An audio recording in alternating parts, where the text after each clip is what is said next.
Welcome to another episode of Botox and Burpees. I have with me one of my most distinguished guests, I think, ever to date. It's Aaron Hinde, Dr. Aaron Hinde, co-founder of FitAid. Dr. Hinde is the president and co-founder of LifeAid Beverage Company, and their motto is where they reimagine what we drink. LifeAid is a leading manufacturer of premium, healthy, and convenient nutritional products designed to boost performance and speed recovery for people pursuing active and healthy lifestyles. I am a huge FitAid consumer myself. This is, as Aaron said, an OG shirt from years and years ago that I got when I first started drinking FitAid. I still drink it. I probably go through about 20 cans every 2 weeks or so. I have the auto delivery set up, so it just gets shipped right to my door. I love and I want to talk about the different flavors. I'm a huge fan of the citrus medley recovery one, but I would be interested in hearing what other products that you have that you think are good. And I would also like to talk a little bit about your personal life. The reason why I reached out to you to do this podcast was because of an email that you sent at the end of 2024 at New Year's Eve about your brother. And it was such a touching, just impactful email that I couldn't help but have to reach out to you and ask to talk to you about it. It was amazing. It was not something I've ever seen a company ever do or someone who's ahead of a company ever do. And it blew me away. But before we get to that, thank you again for coming and joining me on the podcast. Thank you for having me. Really appreciate you. So a little background, you are a doctor of chiropractic. You got your doctor of chiropractic degree from Palmer College, and you were a clinic director at your own sports injury and pain center for over 10 years. That's before you got full-time into your business. And then in 2011, you co-founded LifeAid, which is the company. And you have now a number of beverages: FitAid, FocusAid, LifeAid, TravelAid, GolferAid, PartyAid.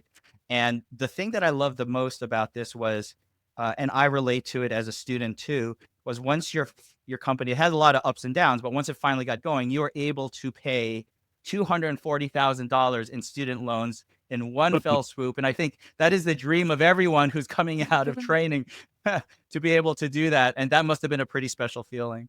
Oh, it was amazing. I mean, you know how expensive school can be, and with 9 years, post high school education, I had racked up quite a bit of student loans, and my first kind of payday, half of it went to taxes and half of it went to student loans. But so I wasn't in love with getting money, but at least I was debt free. So that felt really good. It was pretty funny because when I entered in, I'd been making payments for 20 years.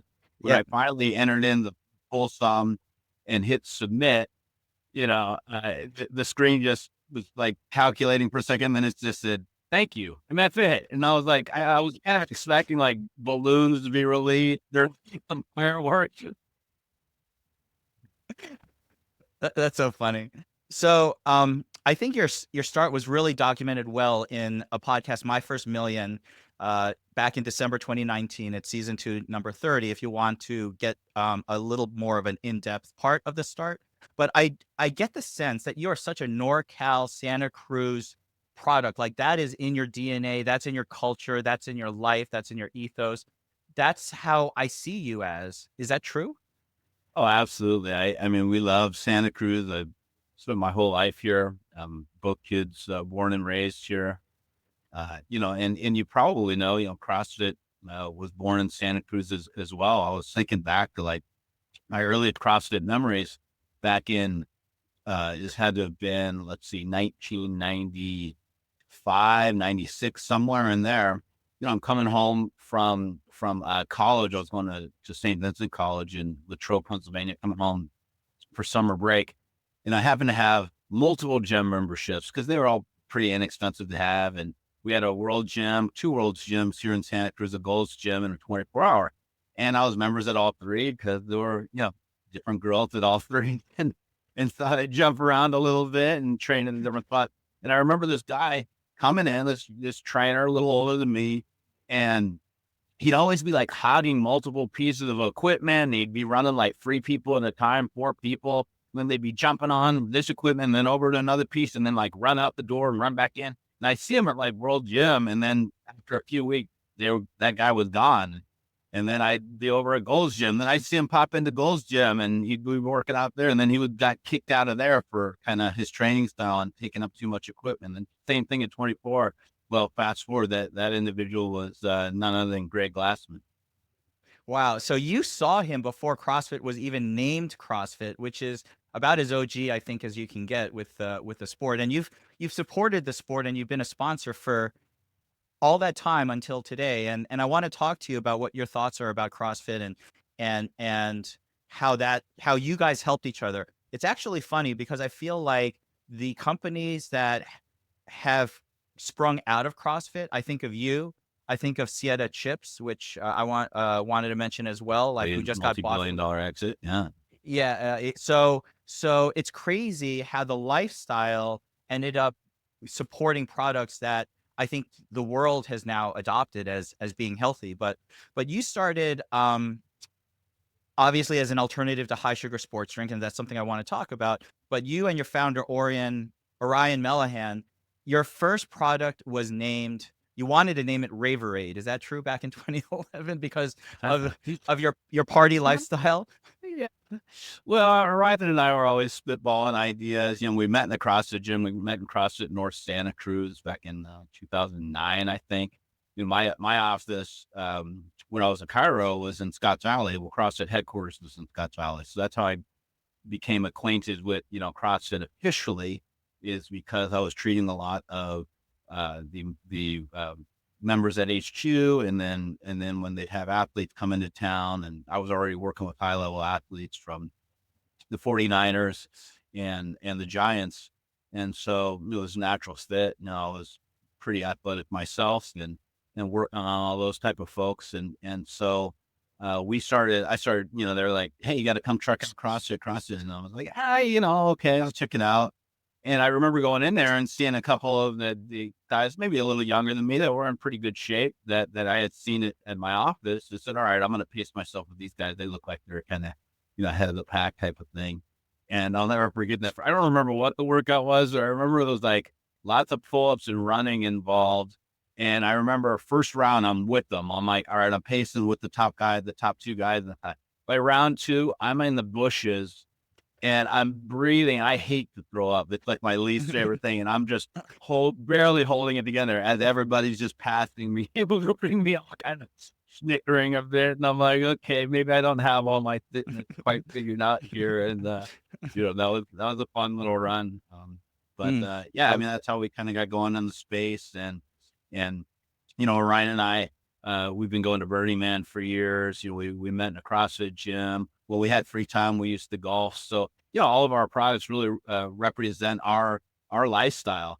I mean, our very first product we ever launched was LifeAid. And because, we were golfing and there was nothing in the golf space. So as soon as we had the concept for that, we go, well, we go to CrossFit. There's no drink for CrossFit. What about FitAid? And, we go to the Burn every year. What about, LifeAid? But that was a little bit too racy, which became Party Aid over time. And so those were the first three products: LifeAid, Party Aid, and FitAid. So I love the story, and I don't want to go through it now, but you went through so many ups and downs, like not knowing, how, who to look for in terms of bottling, making your stuff, getting it into cans, doing all those things. It's an awesome story. I hope people check that out. But suffice it to say, you went all in. You gave up your chiropractic practice, and you literally had such lean times. You were hand to mouth for like a year or two before it finally started to turn for you. Like, that's scary part of it. Like, now you look back and you're like, how did I even have the balls to do that at that time?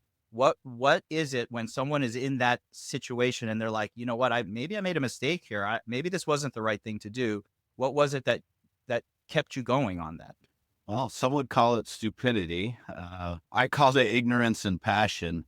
Myself, but no, it got really, I mean, it's been lean so many different times that it got really, really, really hairy for me.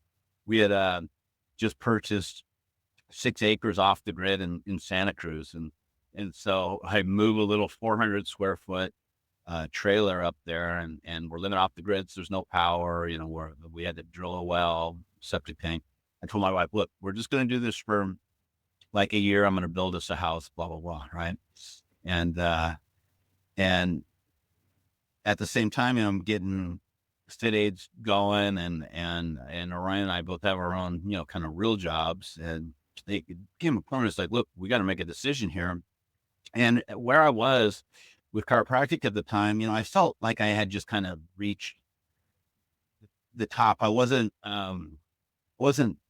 challenged or stimulated anymore. I had a great practice. It was all referral based, about 30 new patients a month, all by referral, from, existing patients. Had a great working relationship with the medical community. So like existing patients, number one, number two was with other docs. And that just kind of kept me going. And I had a great lucrative practice. And then a few things happened.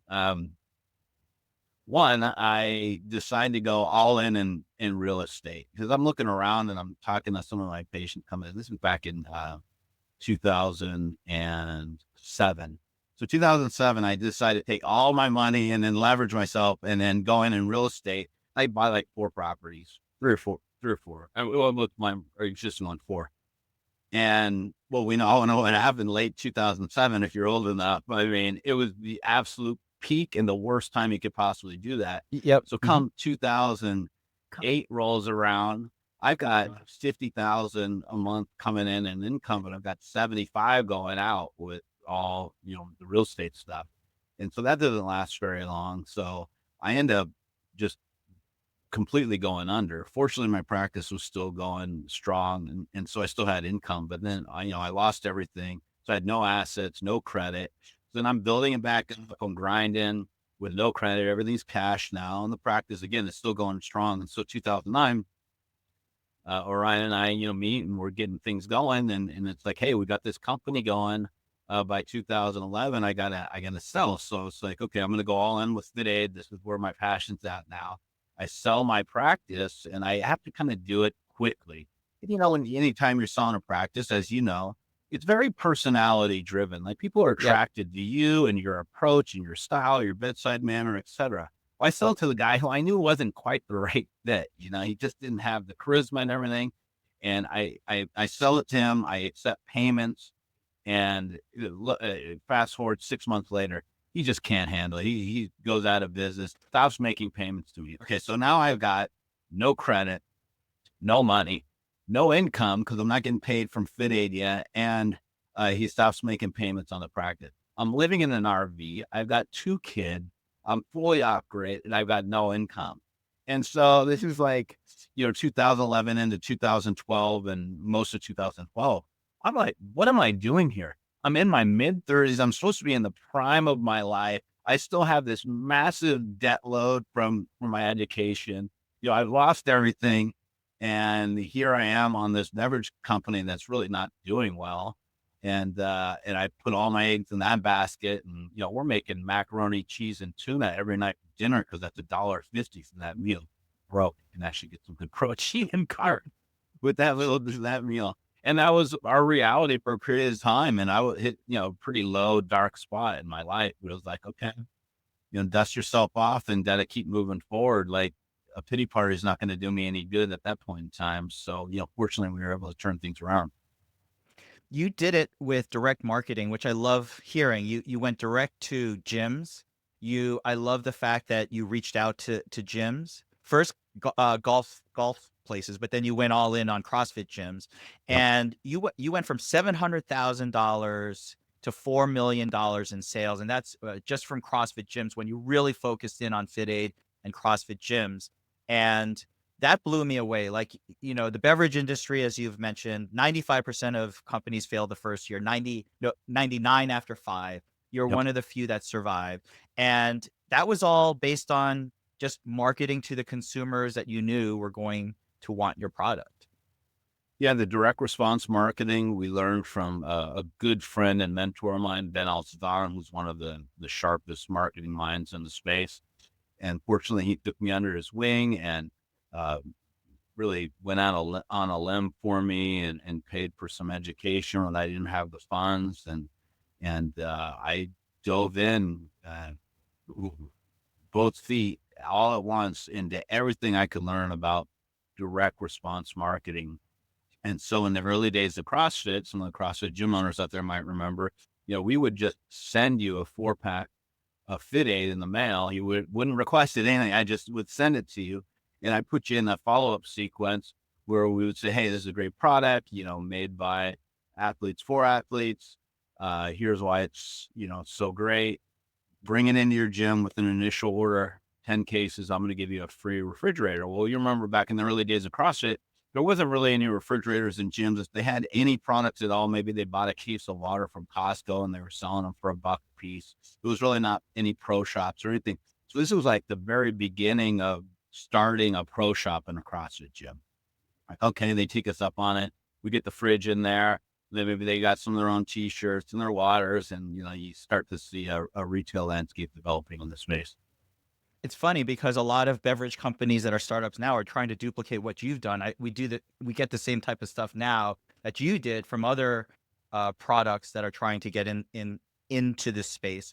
But we only sell FitAid. Like at our gym, we sell probably still 125 cans a month, like 400. Like we no, we don't have anything else. So your product is good. I like it. It works for our athletes. And then you've increased your retail presence, and you're in Amazon and Vitamin Shop and Stop and Shop and Circle K now. And you ended up expanding, and you bought a couple international distributors along the way. How were you able to figure out, like, okay, now we need to like buy LifeAid Europe and, LifeAid Canada, and keep increasing our reach with this and make that investment? I travel a lot, and so does Orion, and quite a bit for work and for fun as well. And when you travel overseas, you see a lot of copycat products from the U.S. And so we knew that could be the case if this thing really took off. And so establishing a presence internationally, as well as protecting our trademarks internationally, was really important to us.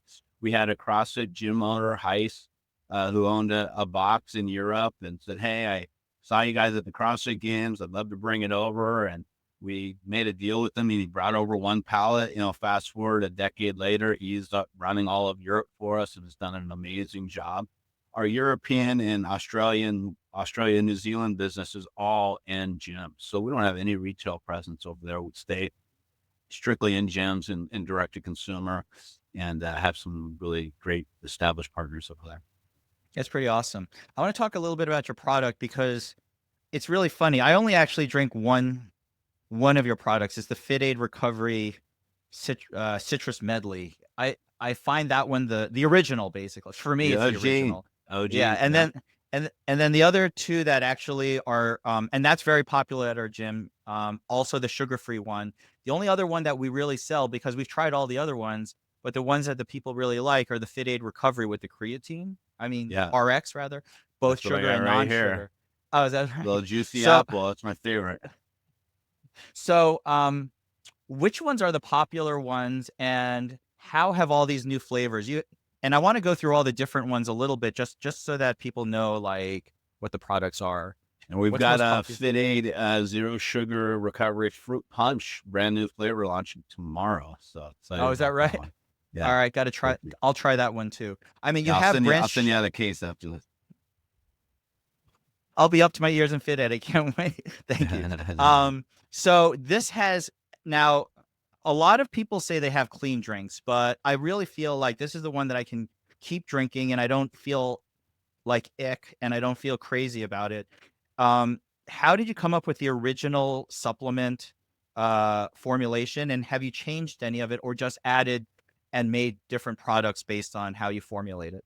Yeah, we have changed. And how the initial formulations work is really, I'm looking at what is the intended use occasion. I mean, if you rewind 14 years ago now, we were actually the very first function forward beverage company. People can't even imagine that, because you go in the grocery store now, everything is function forward, everything. But we were the very first. At the time, you had energy drinks, which is basically, no one's drinking energy drinks for health benefits, right? You're just drinking them to get jacked up. So it's basically a caffeine platform, but very high in sugar or artificial sweeteners, synthetic caffeine, etc. Then you had the emergence of kombucha and coconut water, very polarizing at the time from a flavor profile perspective, but nobody had, if you look at the energy drink companies, the big three at the time, it was like 15, 20 variations off the same flavor profile.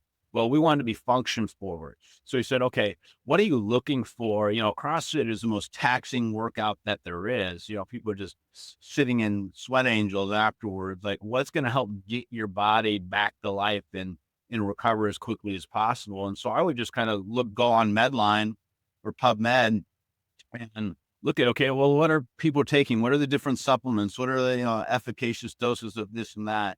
And also talking to all the athletes in the space, what are you currently taking from a supplement perspective and why? And we did that same approach with everything. And we did it with Party 8. We look at Party 8, 5-HTP and milk thistle and electrolytes and B vitamins, Focus Aid, looking at nootropics like alpha GPC and L-theanine and et cetera. So, we're basically reverse engineering based on the intended, the use of case. Creatine, I'm super excited about. You mentioned the creatine SKUs. I mean, creatine is on fire right now. We've had our creatine SKUs out for a while. We're using bonded creatine. So we take Creapure, which is the best creatine on the market. Glanbia, nutritional encapsulates it in a pea protein. So it increases solubility and stability. And then we were able to put that into a can. But you look at like the amount of women now that are taking creatine. I mean, we're probably about the same age. I mean, back in the day, it was only like meatheads were taking creatine. That was like a bodybuilding thing, but there was really no awareness that how important this particular supplement is, especially for women when it comes to bone density and muscle health, cognitive health, basically anywhere you're getting, high ATP uptake. So, we're seeing a huge explosion in sales with our creatine SKUs, specifically with women. What happened to LifeAid hemp?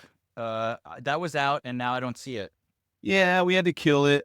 Unfortunately, regulations from state to state were so variable that we could ship to certain states and not others. And then it really started to throw a wrench into, the core FitAid business because we couldn't do, credit card transactions on the same page for hemp versus the other SKUs. It had issues trying to get it on Amazon and so on and so forth. It was a shame because I loved that flavor profile and I did like the way it made me feel, but the juice wasn't worth the squeeze, so to speak. Got it.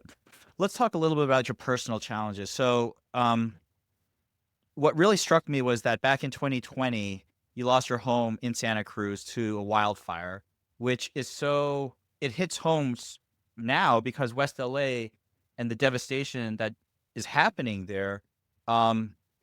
You survived, your family survived, lost pretty much everything. Now that you're seeing that down in Southern California, what do you reflect on with your experiences at the time and how you feel about what's going on now? Yeah, my heart really goes out to him.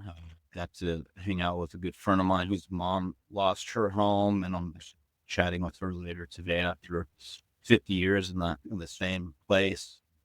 It's a deep sense of loss. I mean, I'd say the longer you've been, in a home and the more kind of effort and sweat you put into it. I mean, my kids were born there and grew up there. Like, you have a real sense of not only belonging, but also that it's part of you. It's like part of your DNA. So it's almost like losing, a loved one or a piece of your identity that goes away. And, we lost everything. And I had put 22 years of hard work and toil and sweat equity into that property, developing it from when it just had a deer trail, when you couldn't even see anything. And, we opened up a beautiful ocean view and, developed it, had, multiple places on it over time, and had just finished a beautiful $150,000 tree house up 2 redwoods, 50 feet with the bathroom. I mean, the whole thing, it was a work in progress. And to take the hit, both financially, being severely underinsured, and I'm sure that's going to be a case with a lot of the folks because the insurance dropped and now it's uncovered California. So you've got the financial hit, you've got the fight or flight mode that it puts you in. Like, oh my God, what am I going to do? Do I even have my wallet, my credit cards? Do I have my passport? Like, how am I going to access these things? And then as time goes on, you realize like, oh my God, all those pictures are gone. And, my grandparents, my grandpa's wedding ring that he gave us, and like all of these like personal items that are part of your identity. But it's also an amazing lesson, and it takes quite a bit of time to be able to reflect back and say, you know what, it actually happened for me, not to me. I'm not a victim. I remember, interviewing with some media after the fire, and they said, "Oh, fire victim Aaron Hines." I said, "Well, let me correct you right there. I'm not a victim of anything. I'm not a victim. Oh, okay. Well, fire survivor." I go, "I'm not a survivor either. I'm a fire thriver. That's what you can call me." Mhm. Because how we identify and the stories that we tell ourselves after tragic situations determines whether we become a victim and whether we're suffering or not. You know, Suffering is a story that we tell ourselves about pain points in our life. I mean, pain's inevitable. Shit happens. I mean, houses burn down, we lose loved ones, we have breakups, businesses fail. And, that was a massive turning point when I was going bankrupt back in the day and overextended on real estate and living in the RV and nothing was working out. And I look in the mirror and I said, look, you have a choice. Me, I got myself in this situation. I take full accountability for where I'm at. And guess what? By taking full accountability, I have the ability to get out of this situation, make different decisions. Anytime finding someone that's in challenging part of their life, it's not necessarily making better decisions because I think we're all trying to make the best decision. Just the outcome's wrong. So it's like make different decisions. Just make a different decision and keep moving forward. And minimizing that amount of time that we have a pity party for ourselves and go, okay, I may not see how this little piece fits in the overall mosaic right now, but I do have faith over time that things will be come into perspective and who knows what it is. It's a heavy sense of loss. You got to go through some grieving, but with time, now I go out and it's like, wow, my view is better than it's ever been because there's no trees left. It's like, there's things now that I'm back on the property I'm so appreciative of that maybe wasn't there before. And knowing that I can lose everything. And I've lost everything financially a couple times. I've lost all my physical possessions now. Like I can lose everything. And guess what? I'm gonna be okay. And you mentioned that email I sent out, a couple weeks ago. My wife, I put my wife's quote at the end that she always reminds me. She said, it all works out in the end. And if it hasn't worked out, it's not the end, and life is this amazing journey. And without the pain and brief periods of suffering, without that, how do we even know to experience joy? How do we even know to experience the elation of when, friends and family and our community, comes together and support us? So it allowed me to learn to be a receiver. I had never been a receiver. I have a hard time taking things from people. But when people were outpouring and like sending me socks and underwear and started to GoFundMe and doing all these things, like I needed that. I needed that support, and to have, my community come out and support me made me so grateful for the community that we have, and also made me more of just a empathetic type person. Like, knowing that everybody's having their own struggles, it's like so easy to come to quick judgment about things, but you don't know what people have gone through or where they're at in their life. So Mm. when someone cuts you off in traffic, instead of just being a hothead like maybe I used to be, I go, well, maybe their wife's in labor and they're trying to get to the hospital. Who knows? Like, we don't know. That's a lot of wisdom. Speaking of that email, that was one of the most, like I said, impactful emails I've ever received from a company or the head of a company. And this was something that you sent Tuesday, December 31st of this past year. And it was dated, the email was dated September 30th. And it was a text exchange that you had with your wife, Rama. And you screenshotted it. And let me say what it said. It said your wife said sheriffs are here. They came with news about Luke, who's your brother. And you said, what news? Tell them he doesn't live with us, please. And your wife said, Luke had passed. I don't have details. His body is at Sure Memorial. Uh, and she said, I'm so sorry. Lord have mercy. And that hit me like a ton of bricks. I can't believe how impactful that was that you shared. What made you want to share that with us?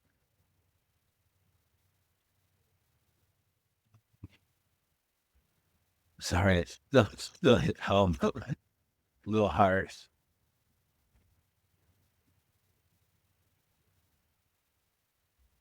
Well, look,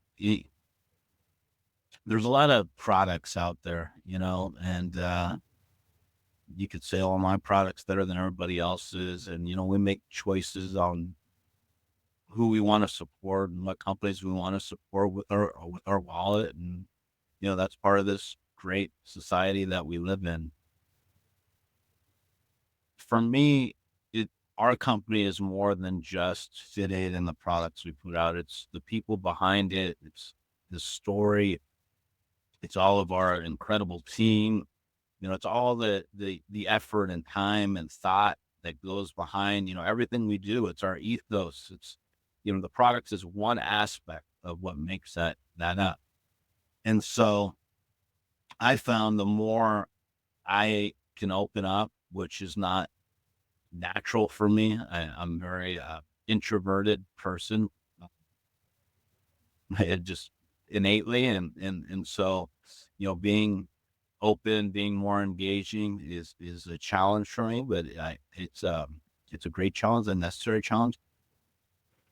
The more that people can relate with what's going on, I mean, you should see how many emails and texts that I got after that. I mean, I had one person text me and like, normally I would just, delete the year-end type emails, and for whatever reason, I felt compelled to open it.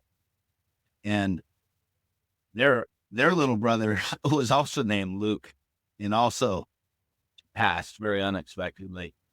And she's like, I can't even tell you how, much it really hit home for me, reading this. It was the exact message that, I needed to hear at that point in time. And it's like, these products for me are all about changing people's health trajectory. Like if I can get them off a Monster or off a Celsius or something, let's like imagine that compounding effect over time, with that type of lifestyle change. And if I can have that same trajectory change for someone that might be in a depressive state or in some type of a funk or feeling like, the world's kind of, closing down on them, to be able to, open them up and let them know, hey, other people are going through the same challenges and it's going to be okay. We're in this together as a community.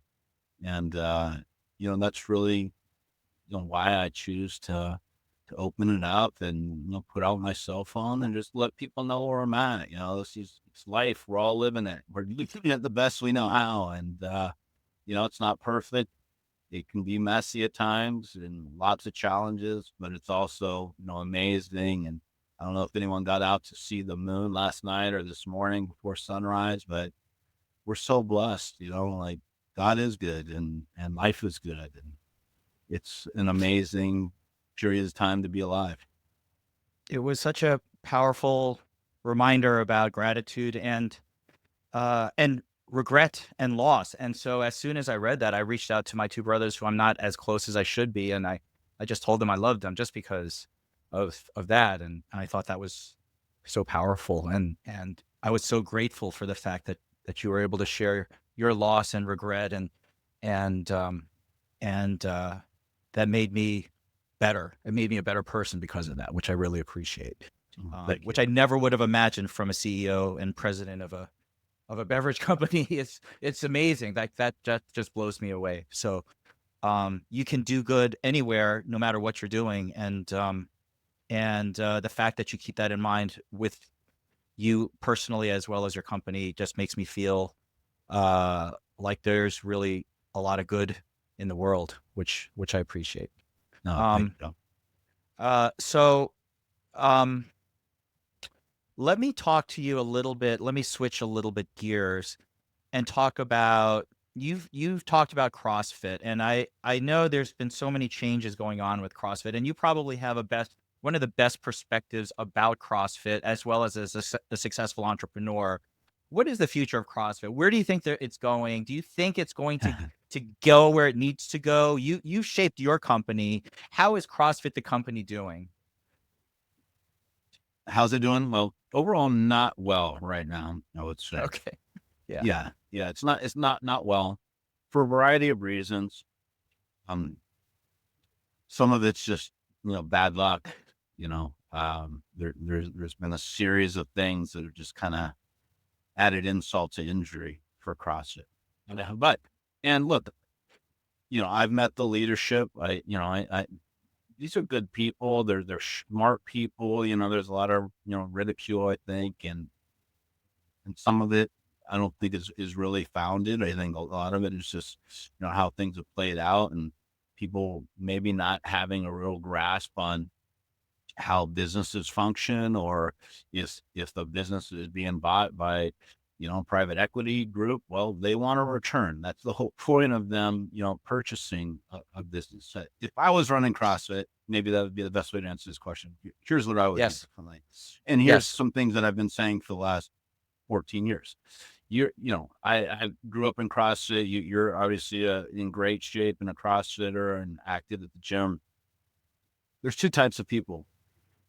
And there's people that are pro CrossFit, and then there's people that have an opinion about CrossFit, right? And if we went, and the reason I say this is very similar to chiropractic in a lot of ways. It's like you go and ask somebody on the street, "Hey, what do you think about chiropractic?" They're gonna go, "Oh, my chiropractor saved my life. I threw my back out, I couldn't move, and I went in and they fixed me, and it was amazing." Or they're gonna be like, "Oh no, those guys are crazy. And once you go to chiropractor, you're always gonna have to, and they might give you a stroke." And like, there's gonna be certain objections. How are we as CrossFitters not handling, and especially from an HQ perspective, handling the objections that we know every single person that has a negative view, every non-CrossFitter, let's just say, already has about CrossFit? What are they? I'll tell you what they are, because they have not changed since the very beginning of time.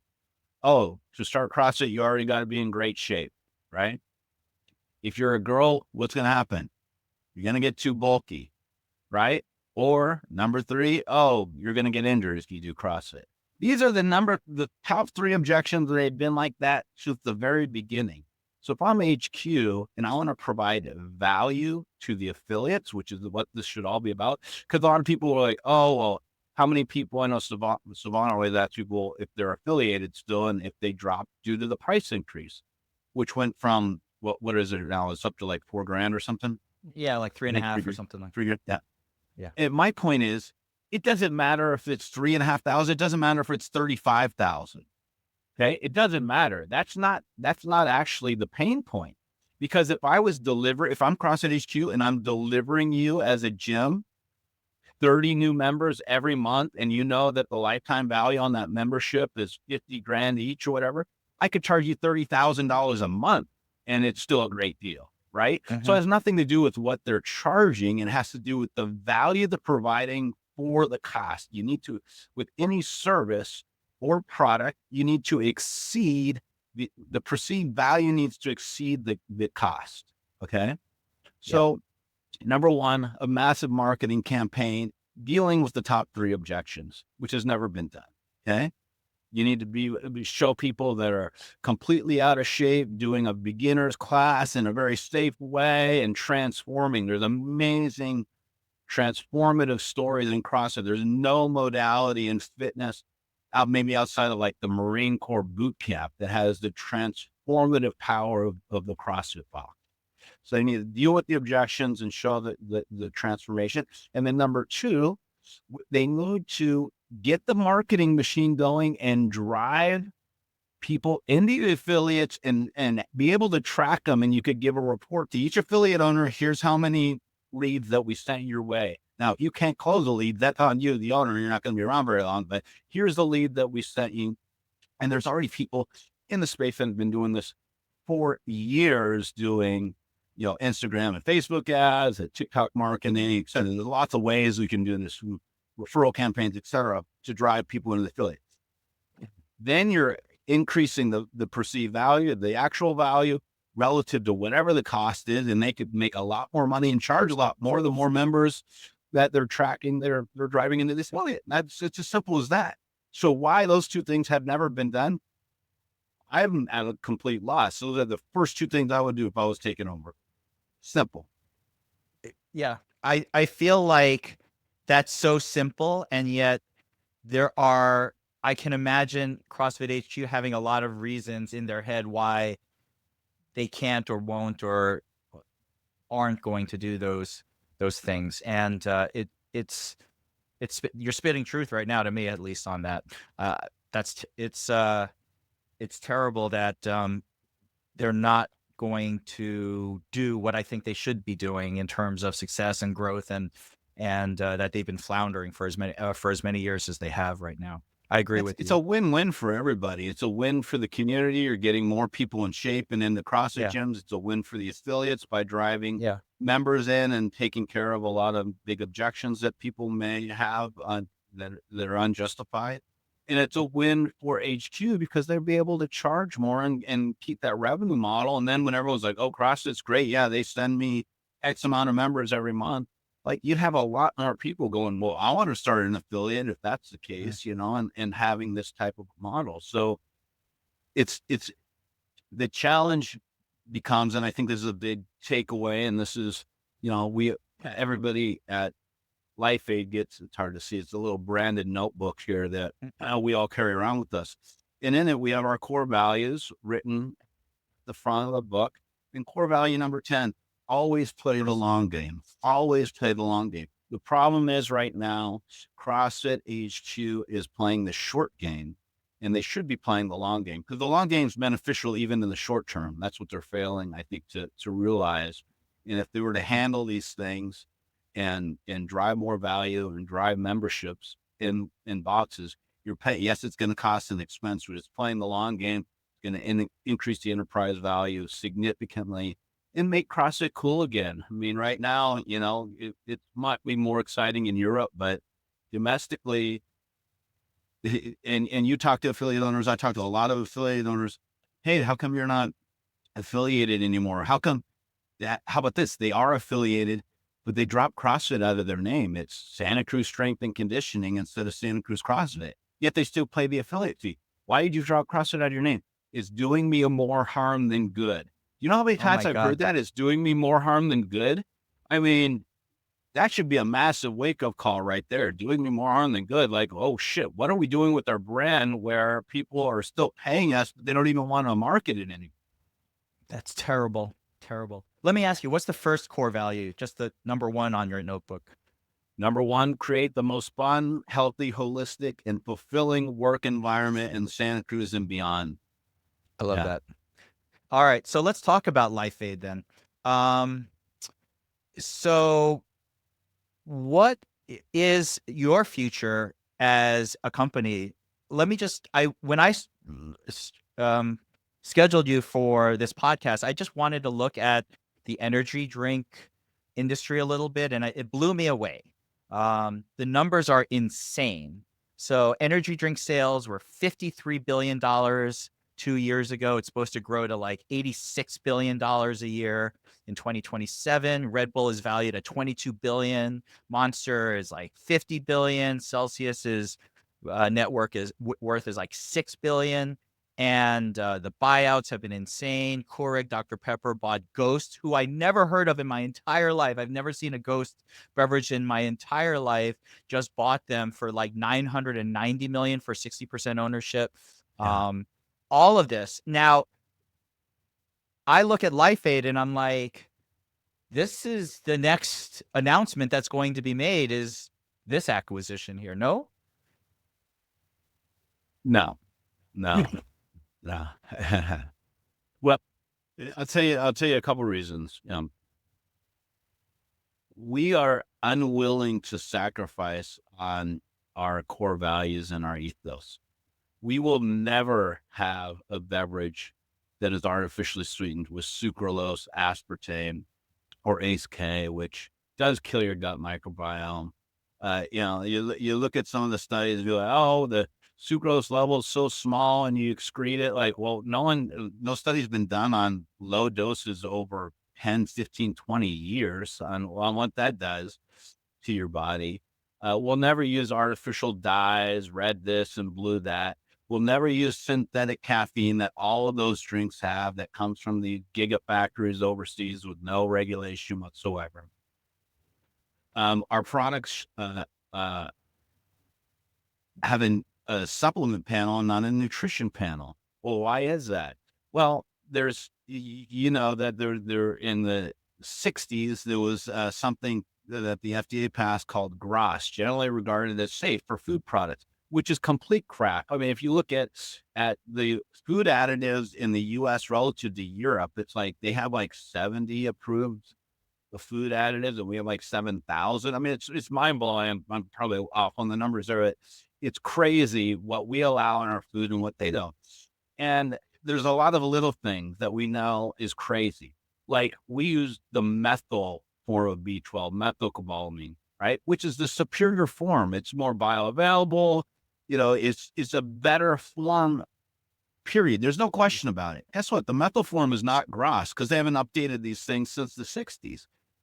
The cyano form, cyanocobalamin, which your body does break down to cyanide in small doses and does excrete it unless you are diabetic, pre-diabetic, or obese, then your body doesn't really excrete it that well. Well, nobody wants cyanide accumulating in their body.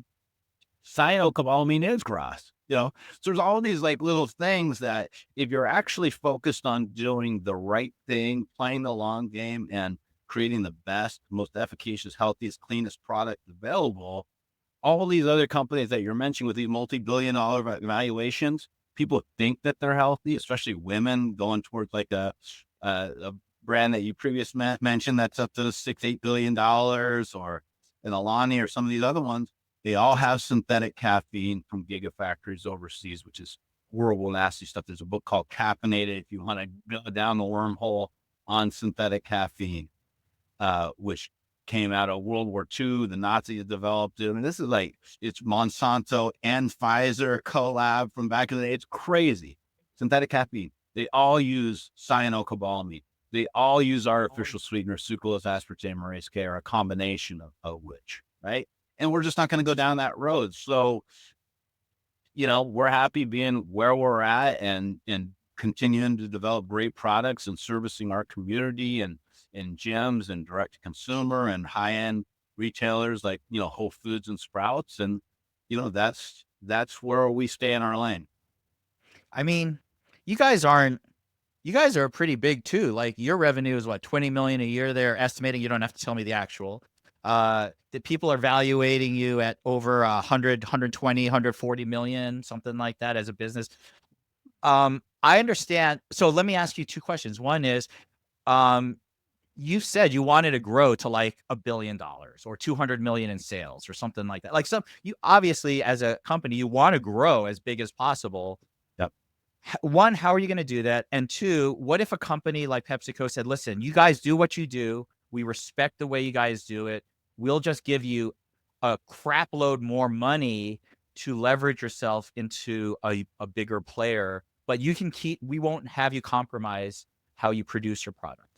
I mean, of course, we would look at anything that was proposed. At the end of the day, to really grow, you know, top line from where we're at to where I think we can be, it's really a distribution game. You know, you look at all those other brands that you mentioned, you know, they all have massive distribution. They're on a Coke truck or a Pepsi truck or a Dr. Pepper truck or a Budweiser truck or a Red Bull truck, right? Like if you start paying attention to these delivery trucks cruising around your town, they're one of like 4 or 5 companies. So it really comes down to, you know, getting the distribution to really go for a massive land grab and go wide and go everywhere. Like you also have to have, you know, consumer demand right now. The average consumer, and I'm not talking about, you know, California or, you know, there's certain health pockets that people are actually aware of, you know, what type of B12 they take. And, you know, these things mean, you know, what type of sweeteners are being used. These things mean something to them as far as their criteria of purchase. A lot of the United States isn't there yet. You know, they're not there. I spent 6 years in Western Pennsylvania. It's not there yet. You know, they're just behind everything else from a health perspective. So we would need the general awareness to catch up to say, hey, these are things you should be looking for in the foods and drinks that you're consuming, and people to start making different decisions. And it is happening. It is happening. When we first started this, there were the big three energy drinks, and no one thought that would ever be disrupted. It was Red Bull, Monster, Rockstar. Well, guess what happened? Bang came along and disrupted that and knocked out the number three. And then Bang got knocked out as quickly as they came up by Celsius. And now they're the new number three. And why are people drinking? Why is Celsius so big? And it got up to a $20 billion valuation because they brought in women for the first time in the energy drink category that women had never participated. They never drank Monster or Red Bull or Rockstar. But now women are drinking an energy drink because of this perceived health benefit from these various brands. Well, it's only going to be a matter of time when they're actually looking at the back of the can and go, wait a second, I thought this was healthier than the Monsters and stuff. And they look at it and go, wow, it has actually the same ingredients. Why is it healthier? Oh, maybe it's not, what else is there out there? And so over time, there'll be a natural discovery towards getting cleaner and cleaner in what you're consuming. And, that's where we're going to be waiting, as we always have been, right at the finish line when you're ready to really make the leap onto more of a clean ingredient profile. It is crazy how the success of these drinks are not based on the quality of the product. It's really on the marketing. When they market to kids, not kids or young men, it's the Sour Patch flavor that they market, or if it's like some macho dude, it's the Elk's Blood flavor, and if it's the women, it's quote the healthy type product. And like you said, you're right. No one ever lost money betting on the ignorance of the general population. It seems like in general, it's going to take a real long time. It is happening, like you said, but it's a long game for them to sort of see. I mean, there might be certain events that might sort of hasten this. I'm not sure. It always seems like something big happens and then little jumps and starts happen in terms of health, but it might. I admire you for doing that. It just might take a long time for that to happen. I'm not sure. Yeah, we're in it for the long haul. We're 14 years into it now, and if it takes another 14, so be it. I mean, Celsius didn't really take off until like year 15 or 16. They kind of went under almost multiple times and had kind of a Hail Mary pass right at the end to really turn things around, turn around their positioning and that kind of thing. So these things do take time. We're a profitable company. We're, got a great team, a great core team. We've got a great consumer base. Most of our new customers still come from referrals. So like back in my chiro days, it's like, that's the best. You're doing good work when you're getting a significant amount of referrals. And any, gym owners out there, that's one of the top metrics you should be looking at. How many referrals are we getting? If they're not there, then you need to be changing your systems to, to create and stimulate more referrals, because if you're doing great work in the world, people feel compelled to talk about you. Like, think about it, Doc. Like, what's the last time you had an amazing experience at a restaurant? New restaurant opens in town, you go, you're with your wife, like, wow, the ambiance is great. The host is fantastic. Everything, the wait staff, like everything about it. What's the first thing you do, when you get home that next morning or whatever, right? You feel compelled to go tell all your friends or your patients about it. Oh, you got to go check out this new restaurant. It is amazing. Let me tell you what they did, blah, blah, blah, right? You are compelled. So if you're not getting referrals, you're not being compelling enough in the experience that you're delivering to your people. And so that's always like the metric that I always like look at. Where are our referrals? Are we being compelling? Are we educating people well enough in what we're all about and what we're doing? Absolutely. Talk to me in closing a little bit. I know you also invest in other businesses or entrepreneurs. You do a little bit of paying it forward, I would suppose, in terms of looking for other potential ventures to help fund. Have you found anything that has been really promising, or what's that experience been like? It's fun. I love it. I love it. I can provide a lot of value from the 0 to 1 crowds, so like young entrepreneurs. If you're a young startup, there's 1,000 things that need to go right, and one of them can literally sink the ship, you know? And so, like, helping guide people to avoid that one inaccurate thinking that can really sink it. And then also supporting, you know, great entrepreneurs and people and products that I see come along. I mean, my favorite one right now is a company called Good Wipes. Good And what they wipes. are is an all organic, flushable, think of a baby wipe, but it's made of all cotton. This whole thing about microplastics, and now there's microplastics in our testicles and our ovaries. Like, it's crazy, right? It's crazy. They see there's like a credit card worth of plastic in our brains now. I mean, this is insanity. All coming probably from water bottles and plastic cutting boards and who knows, right? So the same thing was happening with baby wipes. I mean, everyone uses baby wipes on their little young kids, and here these things are just all plastic. They don't degrade. I know they don't degrade because I have a septic tank. You can't use them because 10 years later, open the thing up, like they're still floating in there. They don't break down. So this company, Good Wipes, came around and said, "Hey, we are creating an all organic cotton baby wipe with no plastics in it, and it's great for, you know, adults and kids, and they break down in minutes in septic tanks and aren't polluting the ocean, et cetera." So that's a plug for me. That's pretty awesome. I love that. So any final takeaways where, if a gym wants to stock your products, if anyone else is interested in reaching out to you, what's the best way to do so? Yeah, for me personally, just my name is on, you know, all handles from LinkedIn to Instagram, Facebook, et cetera. Aaron Hinde, at FitAid, on all handles as well. And then if they wanted to come on board, they could email me directly, A as in Aaron Hinde, Hinde, at lifeaidbevco.com. Wow.